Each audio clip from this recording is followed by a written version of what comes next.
majeur. Comme vous le soulignez, la région Indo-Pacifique abrite 60% de la population mondiale et 40% de la richesse mondiale pour l'instant, proportion qui passera d'ailleurs rapidement à 60%.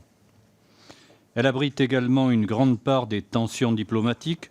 L'affaire des sous-marins a braqué les projecteurs sur les enjeux stratégiques indo-pacifiques.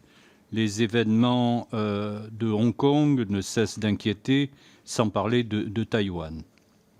La Chine mise sur une maîtrise de cette zone. Tous les 3 ans, elle augmente sa flotte militaire de l'équivalent de la flotte française.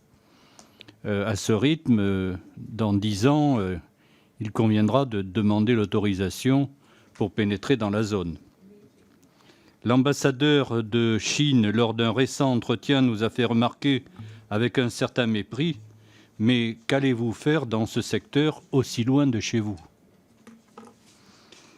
Je l'ai dit lors de l'audition de Jean-Yves Le Drian, il ne s'agit pas de renvoyer le pouvoir chinois à une confrérie autarcique des régimes autoritaires avec la Russie, la Biélorussie, la Turquie ou encore la Corée du Nord.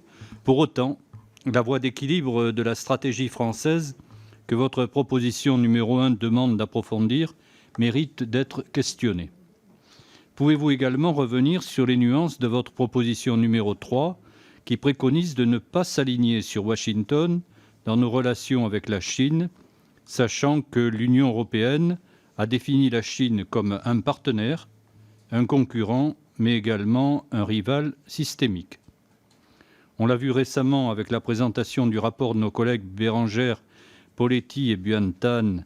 Les ambitions chinoises ont heureusement mis fin à une forme de naïveté européenne, mais nos réponses face aux ambitions chinoises dans la zone Indo-Pacifique restent pour l'instant insuffisantes. Merci. Merci,